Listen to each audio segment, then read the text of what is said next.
New episode के start में हम लोजो को देखते हैं जो कि गोल्डन बग का पीछा करते हुए उसी तरफ ही आ जाता है जहाँ पर डोडो गायब हुई थी। और तभी वहाँ पर वो ओल्ड मैन आ जाता है और वो लोजो से पूछता है कि आखिर तुम जाना कहाँ चाहते हो। लोजो कहता है कि मेरी भांजी गायब हो गई है और मुझे उसको ढूंढना है। मुझे लगता है कि वो खेलते हुए फॉरबिडन एरिया में चली गई है। मुझे उसके लिए डर लग रहा है। तभी वो ओल्ड मैन नेट से उसको पकड़ लेता है। लोजो जैसे ही उस मकड़ी के जाले में फंसता है तो गोल्डन बग बहुत ही ज्यादा गुस्से में आ जाता है और उस ओल्ड मैन के ऊपर अटैक करता है। ओल्ड मैन अपनी पावर का यूज करते हुए अटैक करके गोल्डन बग के अटैक को रोकने की कोशिश करता है, लेकिन वो ऐसा नहीं कर पाता है और वो नीचे गिर जाता है। तभी वो कहता है कि ये इंसेक्ट तो बहुत ही ज्यादा पावरफुल है। लोजो नाइफ की हेल्प से जल्दी से खुद को आजाद करवाता है और फिर गोल्डन बग जो फिर से उस ओल्ड मैन पर अटैक करने के लिए जा रहा था उसको रुकने के लिए बोलता है। गोल्डन बग लोजो के पास वापस आ जाता है और तभी वो ओल्ड मैन खड़ा होता है और लोजो से पूछता है कि लॉन्ग लोलन से तुम्हारा क्या रिलेशन है, जिस पर लोजो कहता है कि क्या आप मेरी ग्रैंडमा को जानते हैं।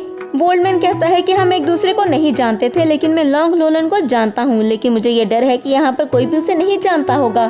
ये जगह जिंदा इंसानों के लिए नहीं है। जितना जल्दी हो सकता है यहाँ से चले जाओ, तुम्हारे लिए यही बेहतर होगा। तभी गोल्डन बग एक तरफ जाने लगता है और लोजो जल्दी से उसके पीछे जाता है और ओल्ड मैन को थैंक यू बोलता है और वहाँ से भागने लगता है। लोजो के जाने के बाद वो ओल्ड मैन एक गहरी सांस लेता है और फिर कहता है कि लिन जुआन के आने के बाद वैंग फैमिली में सब कुछ बदल गया है। शायद वैंग फैमिली के एंसेस्टर्स होने के नाते हम लोग बच जाएं। नेक्स्ट सीन में हम एक लेडी को देखते हैं जो कि एक रूम में जाती है जहाँ पर एक बच्चा बेड पर लेटा होता है और वो उससे कहती है कि फार, क्या तुम वेल में गए थे और तुमने पपेट को कंट्रोल किया है।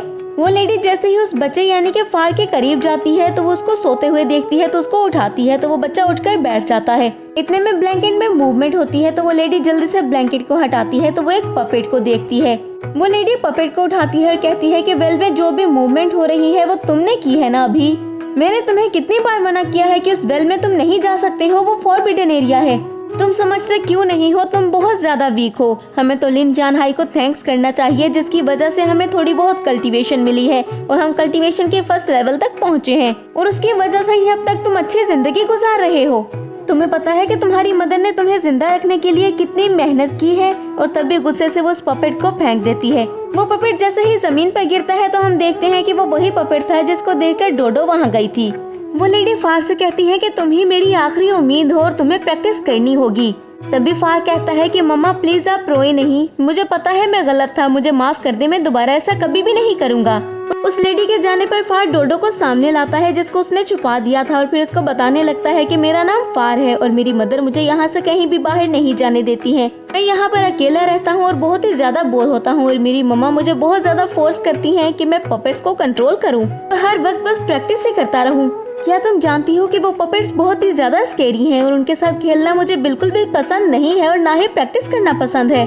फिर फार डोडो की तरफ देखता है और कहता है कि लिटिल सिस्टर, क्या तुम मेरे साथ रहोगी और मेरे साथ खेलोगी। डोडो बहुत ही ज्यादा डर जाती है और दरवाजे की तरफ भागती है, लेकिन जैसे ही वो दरवाजे को खोलती है तो सामने मकड़ी का जाला होता है। वो फार ने ही क्रिएट किया था और फार कहता है तुम यहाँ से जा नहीं सकती हो, तुम्हें मेरे साथ खेलना होगा। जैंग के दोनों साथी लड़कियां यानी कि मडोका और फीफी पर अटैक होता है तो वो चिल्लाने लगती हैं कि जैंग प्लीज हमारी हेल्प करो और जैंग उनकी हेल्प करने के लिए जाती है लेकिन वो उनको बचा नहीं पाती है। तभी वहाँ पर श्याओ आ जाता है जो आकर जैंग को बचाता है क्योंकि जैंग पर भी अटैक होने वाला था और वो मकड़ी के सभी जालों को काट देता है। तभी जैंग श्याओ से कहती है कि तुम तो वाकई में एक प्रैक्टिशनर हो। उसके बाद वो श्याओ की तरफ गुस्से से देखते हुए कहती है कि अगर तुम्हें पता था कि यहाँ पर खतरा है या फिर कुछ गलत हो रहा है तो तुम हमें पहले नहीं बता सकते थे। श्याओ कहता है कि हमें जब तक सब कुछ पता चला बहुत देर हो चुकी थी, लेकिन मुझे तुम्हें किसी सेफ प्लेस पर लेकर जाना होगा।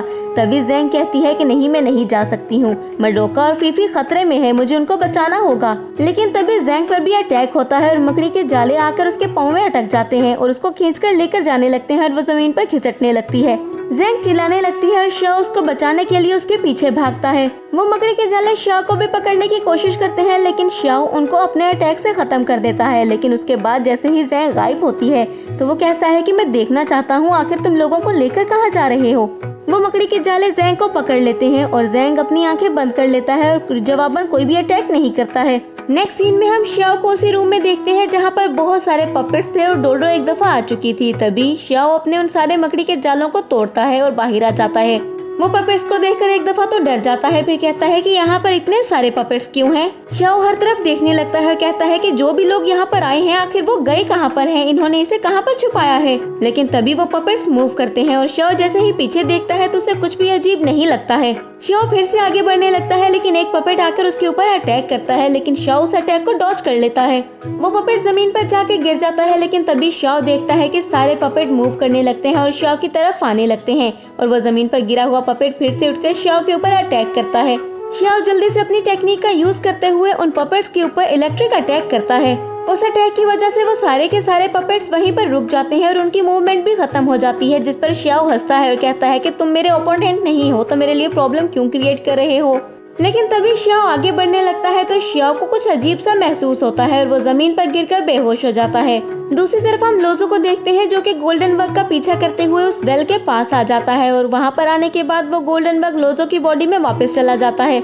लोजो कहता है कि आखिर तुम वापस क्यों जा रहे हो, लेकिन उसके बाद वो वेल के करीब जाता है तो उसे बहुत ज्यादा स्मेल आती है कि ये बग मुझे सही जगह पर लेकर आया है और ये कहकर वो उस वेल में इंटर कर जाता है। वेल में इंटर करने के बाद लोजो एक तरफ चलने लगता है, वो पपेट रूम में आ जाता है और तभी उसे वहाँ पर डोडो की पिन मिलती है, जिसको देख वो जैसे ही उस आदमी के चेहरे से कपड़ा हटाता है तो वो हैरान हो जाता है और कहता है कि शाओ। फिर वो उसकी फुल बॉडी को चेक करता है और कहता है कि नहीं, ये शाओ कैसे हो सकता है, ये तो वुड से बना हुआ है। लोजो नहीं होता और शाओ अचानक से लोजो के ऊपर अटैक कर देता है।